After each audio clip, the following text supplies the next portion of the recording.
Wassalatu wassalamu ala asyrafil anbiya'i wal mursalin wa ala alihi wa sahbihi ajma'in. Subhanaka la ilma lana illa ma 'allamtana innaka antal alimul hakim. Rabbi shrah li sadri wa yassir li amri wahlul 'uqdatam min lisani yafqahu qawli. Amma ba'd. Alhamdulillah ala ni'matil Islam, alhamdulillah ala ni'matil iman wa kafa biha min ni'mah. Alhamdulillah segala puji bagi Allah Subhanahu wa taala yang mengumpulkan kita, mendudukkan kita, menyehatkan kita serta memberikan langkah kepada kita untuk hadir di tempat-tempat yang semacam ini. Tempat yang insya Allah penuh barakah, tempat yang insya Allah menjadi tempat pandangannya Allah, tempat yang insya Allah akan menjadi saksi bagi kita di akhirat kelak, bahwasanya kita setiap hari Jumat sore duduk bersama-sama untuk ingat-ingat Allah, untuk bersalawat kepada Nabi Muhammad sallallahu alaihi wasallam, bertasbih, bertahmid, melakukan perkara-perkara yang insya Allah diridhoi sama Allah Ta'ala. Tinggal keadaan hati kita yang kita luruskan, tinggal penyakit-penyakit hati yang kita keluarkan, tinggal perkara-perkara yang gak enak di dalam hati yang harus kita jauhkan, sehingga apa yang kita lakukan dipandang sama Allah Ta'ala dengan pandangan rahmat, sehingga setiap langkah kita menjadi penyebab kita diampuni sama Allah Subhanahu wa Ta'ala. Ditambah lagi kita berada di bulan mulia, menjelang hari-hari yang lebih mulia lagi, yaitu akhir bulan Dzulqa'dah menjelang masuk bulan Dzulhijjah. Allah Subhanahu wa taala mengatakan di dalam Al-Qur'an, wal fajri wa layalin 'ashr, demi waktu fajar dan demi malam-malam yang 10, demi hari-hari yang 10. Para ulama mengatakan yang dimaksud 10 malam tersebut adalah malam terakhir, 10 hari terakhir dari bulan Ramadan. Tapi sebagian lagi mengatakan, dan ini adalah pendapat yang terkuat, bahwasanya 10 malam tersebut adalah 10 malam pertama dari bulan Dzulhijjah. Jadi mulai besok Bu, mulai nanti malam sampai 10 hari berikutnya itu adalah malam-malam yang istimewa, yang Allah Ta'ala bersumpah dengan perkara tersebut. Oleh karena itu setiap amal kebaikan dilipat gandakan sama Allah. Tasbihnya jenengan akan berbeda, tahmidnya jenengan akan berbeda, perkara amaliyah baiknya jenengan dikasih sama Allah Ta'ala dengan pahala-pahala yang lebih, karena hari-harinya adalah hari yang istimewa. Istimewa karena apa? Istimewa sebab apa? Istimewa karena di hari-hari tersebut mayoritas semua orang yang beragama dengan agama samawi akan mengingat berbagai macam peristiwa yang istimewa di sisi Allah Subhanahu wa Ta'ala. Peristiwa di mana Allah Subhanahu wa Ta'ala menguji keimanannya Nabi Allah Ibrahim, dapat perintah untuk menyembelih putranya yang telah dinanti sekian lama. Ternyata sama Allah Ta'ala suruh nyembelih. Nginget-nginget tentang Siti Hajar yang lari-lari nyari air karena putranya kehausan, dari Sofa ke Marwah, dari Marwah ke Sofa, Sofa ke Marwah, terus seperti itu sampai akhirnya Allah Ta'ala mengaruniakan air yang kita kenal sampai sekarang ini dengan nama air Zam-Zam. Orang-orang yang ditakdirkan sama Allah Ta'ala untuk berangkat haji di hari-hari semacam ini, mereka akan napak tilas, akan melakukan seperti apa yang dilakukan oleh Nabi Allah Ibrahim. Dari mulai tawaf, setelah itu sa'i, setelah itu tahallul, setelah itu wukuf di Arafah,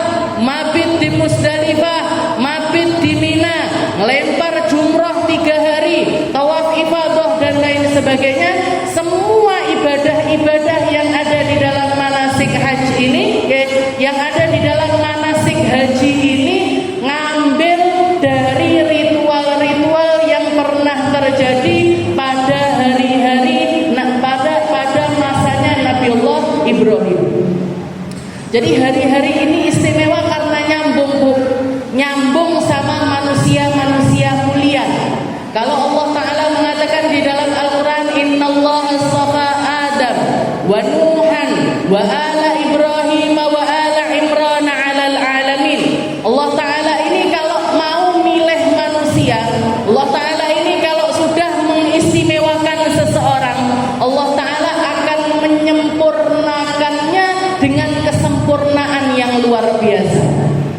Salah satu sebab kenapa manusia yang dipilih sama Allah Ta'ala, bahkan bukan secara personal, tapi semua sekeluarganya diberikan, Allah Ta'ala memberikan takkid bahwasanya mereka ini memang orang-orang yang istimewa di sisi Allah.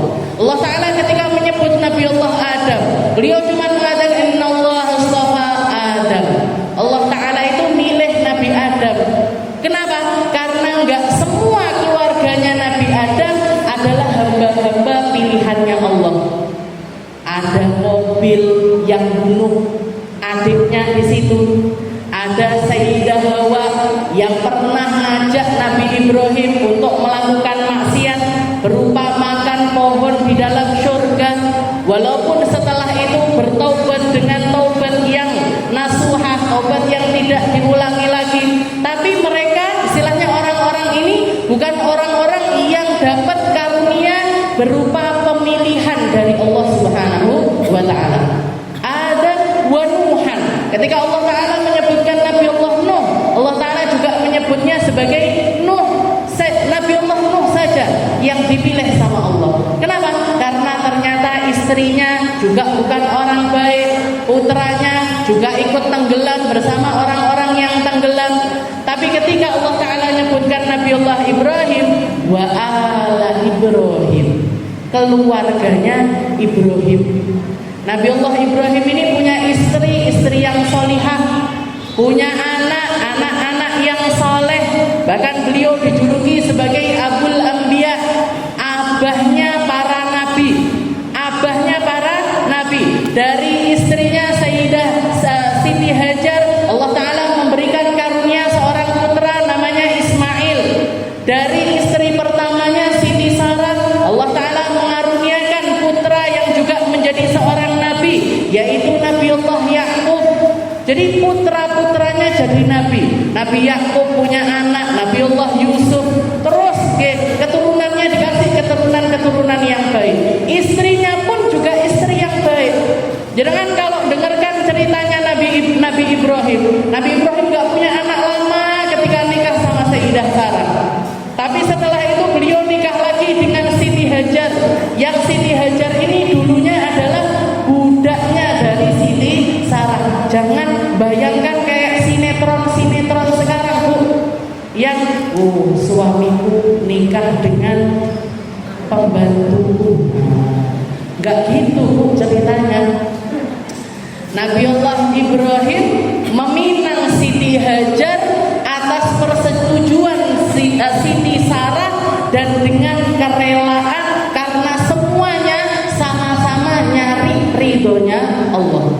Siti Sarah nyari ridhonya suaminya, Siti Hajar nyari wasilah untuk selamat menuju Allah Ta'ala lewat seorang laki-laki yang soleh semacam ini. Dan Nabi Ibrahim begitu tahu Siti Hajar langsung hamil, nikah langsung hamil. Untuk jaga perasaannya Siti Sarah, beliau yang mengeluarkan Siti Hajar untuk hijrah di tempat yang jauh. Semuanya orang-orang yang tujuannya di dalam setiap amaliyahnya, di dalam setiap mau itu pernikahan, mau itu hubungan sosial dan lain sebagainya, semuanya sama-sama untuk nyari ridhonya Allah.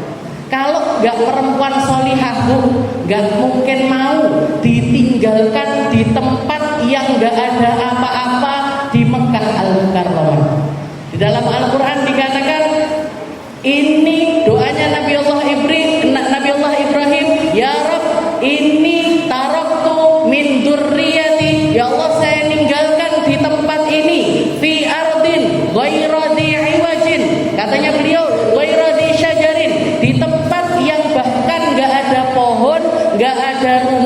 nggak punya tetangga, nggak ada makanan, nggak ada minuman, nggak ada apapun di tempat tersebut.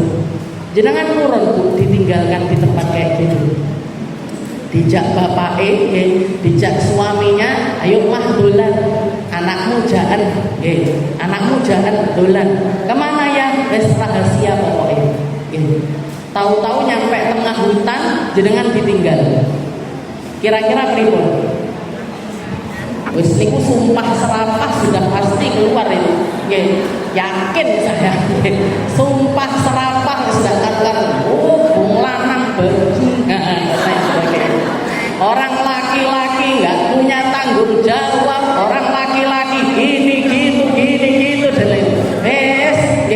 Niku kebun binatang full 100% keluar semua. Ya dari mulai hewan kecil sampai hewan gede metu kabeh.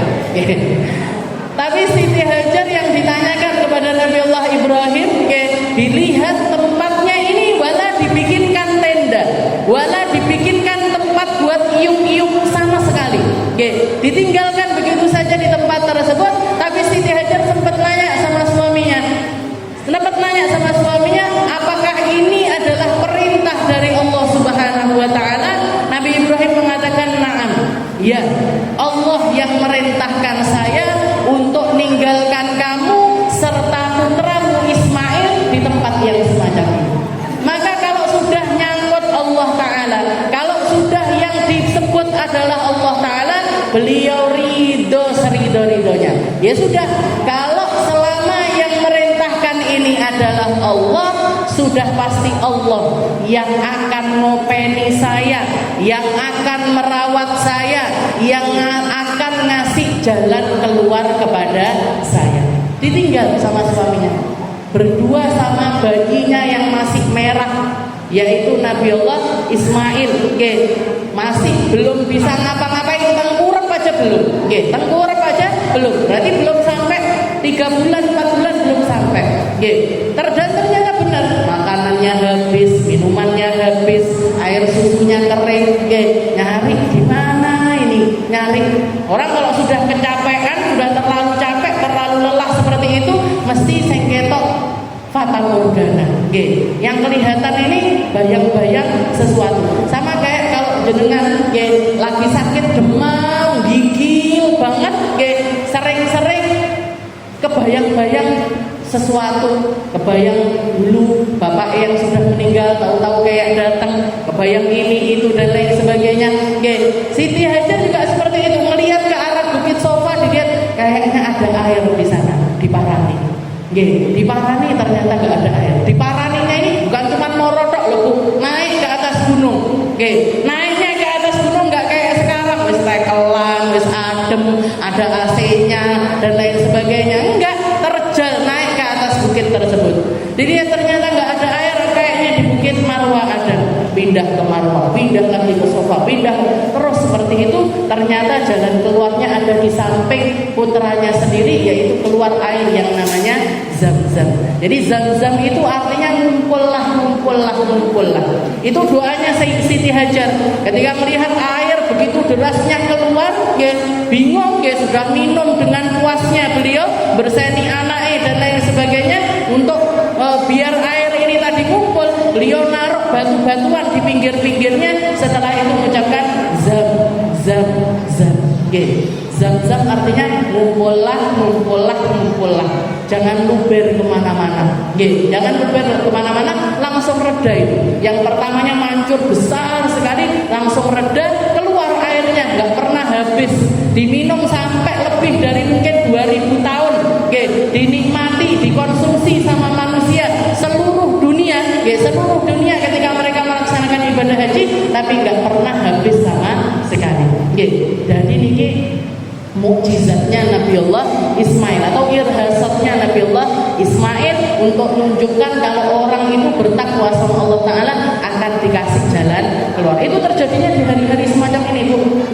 Jadi mulai dari awal Dzulhijjah sampai nanti puncaknya adalah tanggal 10 Dzulhijjah atau yang kita sebut dengan Hari Raya Idul Adha.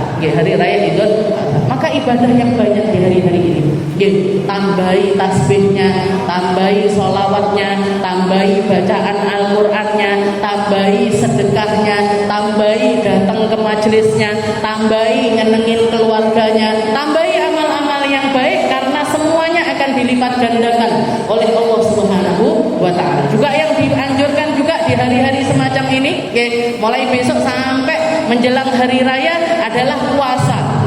Jangan usahakan untuk puasa mulai dari tanggal 1 Dzulhijjah, monggo. Kalau nggak bisa, istilahnya nggak bisa setiap hari, nggak bisa, maka ambil 8 sama 9 Dzulhijjah, atau yang kita kenal dengan Tarwiyah sama Arafah. Tarwiyah sama Arafah itu jangan sampai tertinggal. Itu jangan sampai tertinggal. Yang dikatakan orang-orang kalau puasa di hari Arafah dapat pahala seperti seseorang berpuasa, seperti orang puasa 2 tahun. Seperti orang puasa 2 tahun. Juga terampuni dosanya 2 tahun. Setahun sebelumnya diampuni, setahun setelahnya juga diampuni sama Allah Ta'ala. Bahkan di dalam riwayat yang lain kayak puasa 1000 hari. Kayak puasa, jadi puasa sehari pahalanya kayak puasa 1000 hari. Bahkan riwayat yang lain mengatakan puasa sehari kayak puasa 10.000 hari. Seperti berpuasa 10.000 hari. Li ghairil hajj, tapi bagi mereka-mereka yang enggak melaksanakan ibadah haji. Kalau yang melaksanakan ibadah haji tidak sunnah untuk melaksanakan puasa, karena mereka ibadah dengan ibadah yang lebih berat. Kenapa kok kita dimotivasi untuk puasa? Biar hatinya nyambung sama mereka-mereka yang sedang melaksanakan ibadah haji. Jadi biar kita itu ikut menghadirkan, Bu. Ya Allah, hari ini kalau hari Tarwiyah, ya Allah, hari ini jamaah haji diusung ke Mina. Tapi orang Indonesia biasanya nggak pakai ke Mina, langsung ke Arafah, langsung ke Arafah. Tapi kalau istilahnya rentetannya haji, seharusnya orang sebelum ke Arafah itu ke Mina dulu, pergi ke Mina. Jadi hari Tarwiyah itu sebenarnya orang-orang ke Mina semua. Nanti hari Arafah baru diusung ke Arafah, ke padang Arafah. Satu tempat, semua manusia yang melaksanakan haji ngumpul di tempat tersebut, dan Allah Ta'ala mengatakan termasuk dosa besar kalau ada orang takdir wukuf di Arafah dan nggak percaya kalau dirinya ini diampuni sama Allah Ta'ala. Berarti malah kalau nggak yakin diampuni malah dosa. Sebesar apapun dosanya, sebanyak apapun kesalahannya, sebejat apapun dirinya, kok dapat langkah kaki wukuf di Arafah, pasti diampuni sama Allah Ta'ala. Mugi-mugi kita takdir jadi orang-orang yang haji. Kalaupun nggak haji, takdir jadi mereka-mereka yang hatinya hadir di Arafah. Karena berapa banyak orang yang haji tapi tidak dapat pahalanya haji, dan berapa banyak orang yang nggak haji dapat pahalanya orang haji. Dapat pahalanya orang haji. Saya pengen cerita satu kisah. Ini di beberapa majelis dari kemarin juga saya ceritakan, karena saking istilahnya untuk kita benar-benar menghadirkan dan yakin kalau Allah Ta'ala itu maha mampu, mau ngasih kita pahala, mau ngasih kita keafdolian seperti orang-orang, istilahnya walaupun misalkan kaki kita nggak ngelangkah di tempat tersebut, jenengan besar potensinya untuk tercatat di dalam catatannya orang-orang yang berhaji. Di zaman para tabi'in dikatakan ada seorang laki-laki soleh, seorang ulama, seorang tokoh masyarakat, seseorang yang dekat sama Allah Ta'ala, namanya Abdullah bin Mubarak. Abdullah bin Mubarak ini seorang ulama. Selain ulama, beliau juga orang yang kaya raya, orang sugih lah istilahnya, orang kaya. Jadi punya duit, punya harta. Termasuk salah satu yang rutin beliau lakukan adalah beliau ini setiap tahunnya budal haji. Setiap tahun musim haji beliau mesti berangkat untuk melaksanakan ibadah haji. Zaman dulu, Bu, haji belum sesulit sekarang, haji belum seribet sekarang. Jadi beliau begitu pulang haji nyepakne buat haji tahun depan. Pulang haji nyepakne lagi untuk haji tahun depan, terus seperti itu. Maka dikatakan satu hari, saat tahun di mana beliau pengen berangkat kendaraan, nyepak makan, minum, sudah ngitung biasanya biaya perjalanannya sekian, air yang harus saya bawa sekian, makanan yang harus saya bawa sekian, nanti semuanya diukur. Oke, sudah dicepak kabeh, ditaruh di atas onta, orang-orang berangkat haji, beliau pun ikut berangkat haji. Oke, di tengah jalan beliau ini kelihatan ada seorang perempuan lagi ngais-ngais sampah. Oke, jadi sampah itu dikorek-korek, diambil-ambil, dipilih-pilihi, termasuk yang kelihatan sama Abdullah bin Mubarak ini, beliau ngambil seekor ayam. Ayam di tempat sampah ini kan berarti bangkai. Bangkai kan nggak boleh dikonsumsi sama orang Muslim. Padahal perempuan tersebut berhijab, nutupi auratnya, nutupi wajahnya, berarti sudah pasti adalah seorang muslimah. Dibawa itu ayam, dibawa ke rumah, dikintili sama Abdullah bin Mubarak, diikuti dari belakang. Nyampe di rumahnya perempuan tersebut, ternyata sama si perempuan itu tadi dibersihkan, dicuci, dimasak. Dibersihkan, dicuci, dimasak. Akhirnya Abdullah bin Mubarak istilahnya hatinya tidak tegel, hatinya nggak tega, hatinya ini sakit. Diketok pintunya, wahai perempuan, saya lihat kamu tadi, diceritakan, saya tadi melihat kamu nggak sengaja melihat kamu begini. Dan saya lihat kamu bawa bangkainya ayam. Apa kamu nggak tahu kalau ayam itu adalah sesuatu yang Allah Taala haramkan bagi kita umat Muslim? Maka jawabannya perempuan tersebut, hadhihi dajjajah, ayam ini haramun lakum wa halalun lana. Haramun lakum wa halalun lana. Ayam ini haram buat kamu, halal buat saya. Ayam ini nggak boleh kamu konsumsi kalau kamu yang makan haram, kalau saya yang makan halal. Lah kok bisa kayak gitu? Maka perempuan tersebut mengatakan, saya ini seorang janda. Suami saya sudah lama meninggal dan saya hidup dalam ekonomi yang minim. Ini ayam ini adalah makanan pertama yang saya temukan setelah kami kelaparan 7 hari 7 malam. Ayam ini adalah makanan pertama yang saya temukan selama 7 hari ini. Kalau sampai ini nggak kami makan untuk nyambung hidup, kami makan untuk nyambung nafas. Jadi kami memakan, kalau kami nggak makan kami akan meninggal dunia. Maka Abdullah bin Mubarak mengatakan, sudah, jangan kamu makan ayam tersebut, ini perbekalan haji saya, ambil semuanya, uangnya, sak hartanya, semuanya diberikan kepada perempuan tersebut, jangan lagi konsumsi si ayam ini tadi. Setelah itu pulang, yang harusnya berangkat ke Mekah, beliau pulang akhirnya. Pulang kayak biasanya ngajar, belajar, wiritan, kayak istilahnya melaksanakan hari-hari seperti hari-hari beliau pada umumnya. Sampai akhirnya orang-orang yang haji ini pada pulang semuanya. Begitu pulang, sama kayak kita, kayak biasanya. Kalau ada orang pulang haji kan endang-endang haji. Jadi ngendangi orang-orang yang haji. Abdullah bin Mubarak diparani satu-satu sambil didoakan. Setiap ketemu didoakan sama Abdullah bin Mubarak, hajjan mabrur, wasa'yan mashkur, tijaratan lan tabur. Semoga kamu dikasih haji mabrur, semoga kamu dikasih amaliyah tijarah atau perdaganganmu sama Allah Taala ini jadi perdagangan yang menguntungkan kamu. Didoakan seperti itu, harusnya orang ngomongnya amin, amin, amin. Tapi ini jawabannya orang-orang haji ini, mereka mengatakan walaka kadzalik. Walaka kadzalik. Semoga kamu juga dapat yang sama.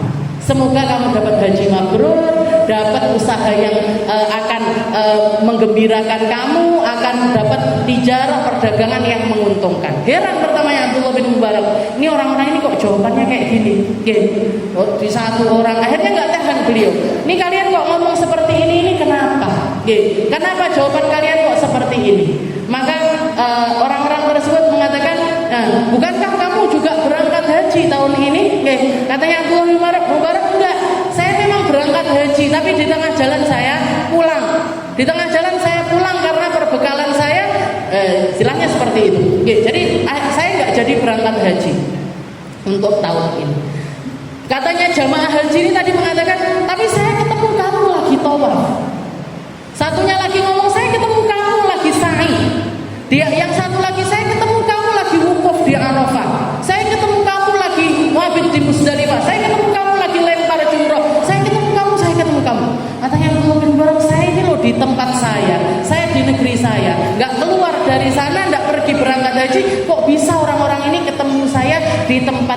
orang melaksanakan haji. Akhirnya beliau malamnya geletak ketiduran mimpi. Mimpi ada suara yang mengatakan kepada Abdullah bin Mubarak, wahai Abdullah bin Mubarak, ketahuilah bahwasanya perempuan yang kemarin itu kamu perjalanan berangkat, kamu tolong, kamu kasihkan seluruh hartamu, kamu kasihkan seluruh perbekalanmu, dia adalah seorang syarifah. Dia adalah seorang perempuan yang darahnya nyambung sama Rasulullah. Dia adalah seorang perempuan anak cucunya Nabi Muhammad sallallahu alaihi wasallam. Dan berkat dari apa yang kamu lakukan, Allah Ta'ala memberikan kamu pahala haji setiap tahunnya sampai hari kiamat. Allah Ta'ala ngasih kamu pahala haji mulai tahun ini sampai hari kiamat. Gak sampai situ aja, tapi setiap tahunnya di musim haji Allah Ta'ala akan memerintahkan seorang malaikat untuk menyerupai dirimu persis seperti kamu berangkat melaksanakan haji menggantikan diri. Bayangkan Bu, haji gak mek setahun dua tahun, orangnya sudah meninggal, ada malaikat setiap tahunnya menghajikan beliau sampai hari kiamat. Sampai hari kiamat. Seperti itu loh Bu.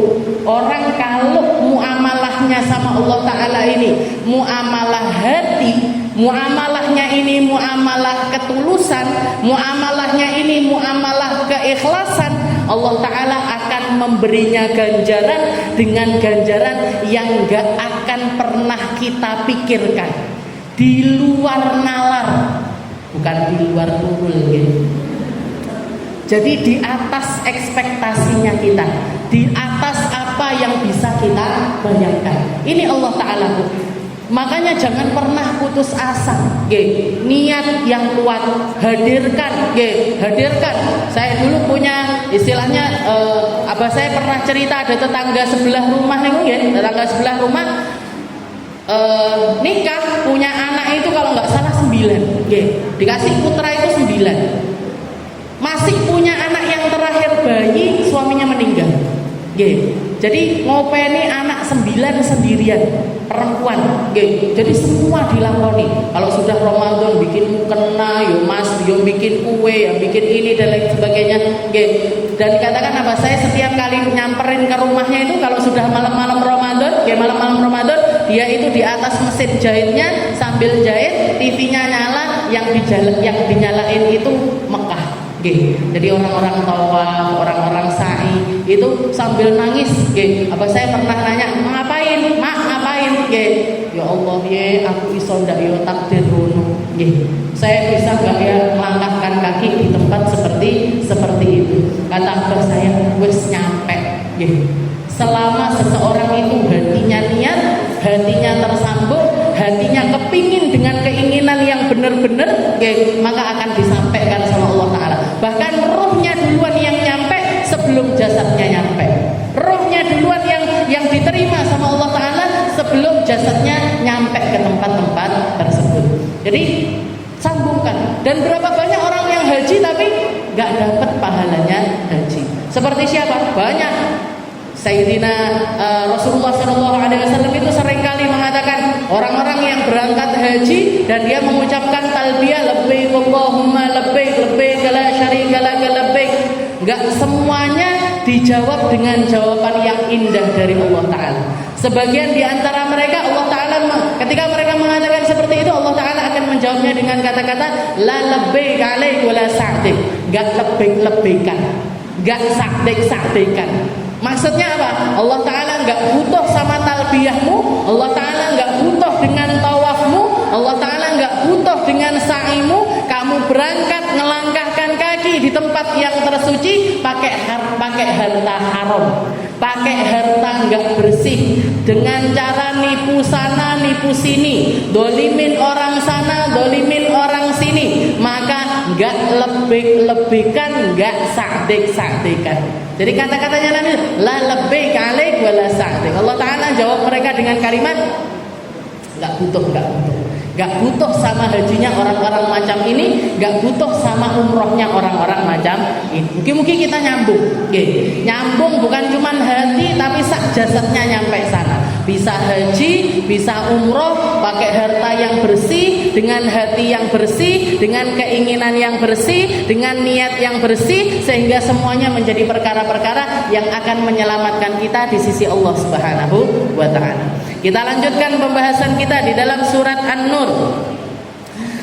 Ila an qala Allah Ta'ala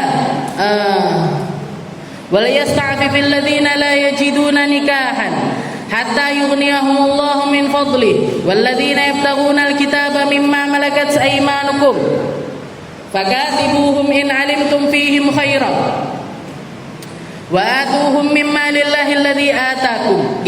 Kita sampai masih bahas tentang perkara mukatabah atau pembebasan budak yang memang menginginkan untuk dibebaskan.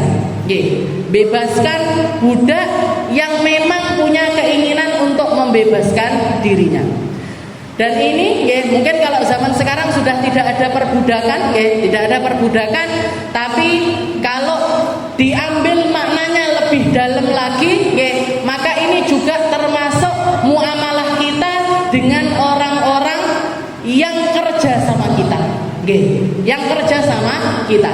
Jangan sampai ketika kita memperkerjakan seseorang, kita memperkerjakan mereka dengan paksaan.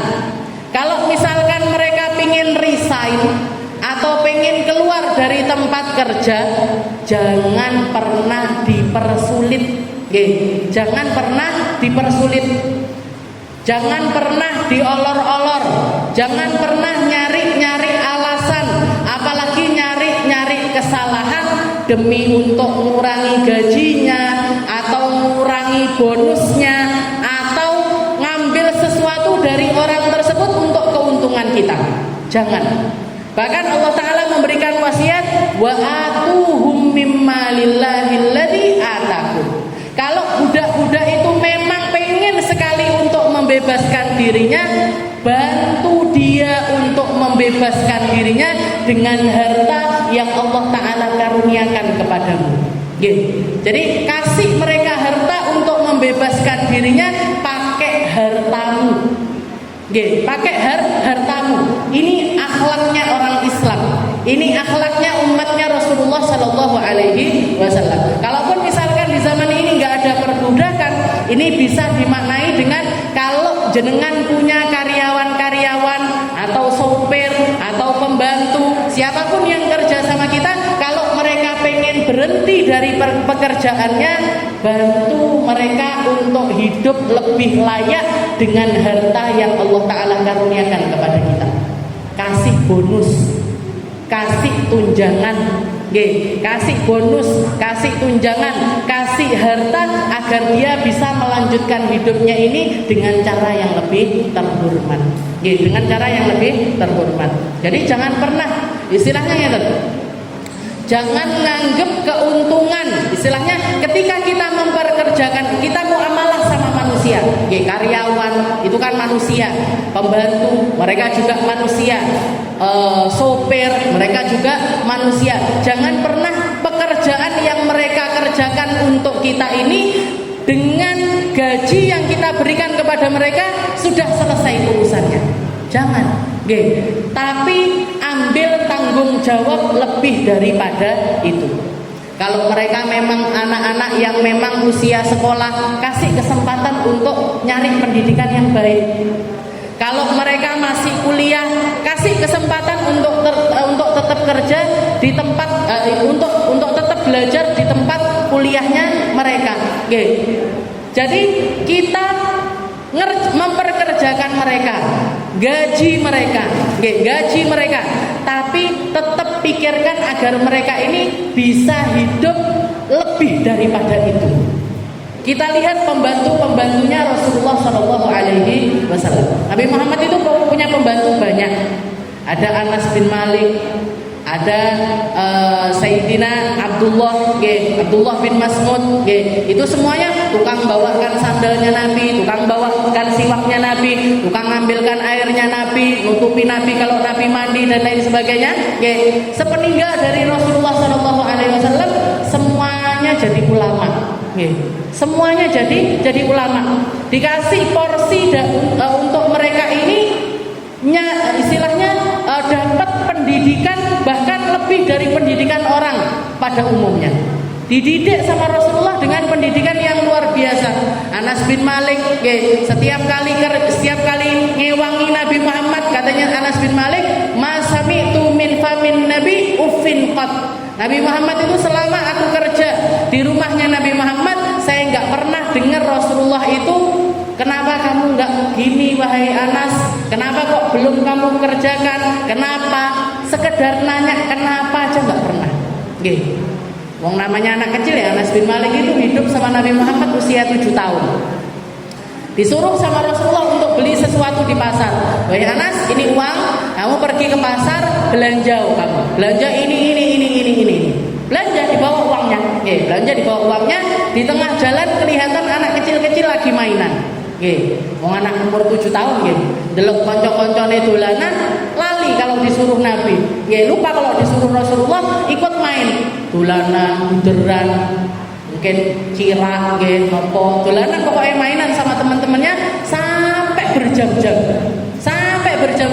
Akhirnya Rasulullah nunggu kan di rumah, disuruh belanja, otomatis kan ditunggu sama iki Anas iki kok nggak mulih-mulih, kok nggak pulang-pulang ini Anas. Rasulullah keluar dari rumahnya, jalan menuju pasar, dilihat Anas bin Malik ini lagi mainan. Rasulullah cuma ngomong seperti ini, "Ya Anas, kamu tadi tak suruh apa?" Wahai Anas, kamu tadi tak suruh apa? Katanya Anas bin Malik, "Al-an adhab ya Rasul." Ya, ini mau berangkat ya Rasul. Ini kalau kita bature duwe batur model koyok ngene, mulia ya Mbak. Mulia ya Mas, enggak usah neng kene neh. Ini Rasulullah cuma nanya, "Kamu tadi tak suruh apa?" Enggak pakai marah, enggak pakai istilahnya, bahkan enggak ngomong sesuatu yang di atas nada biasanya, itu enggak ada.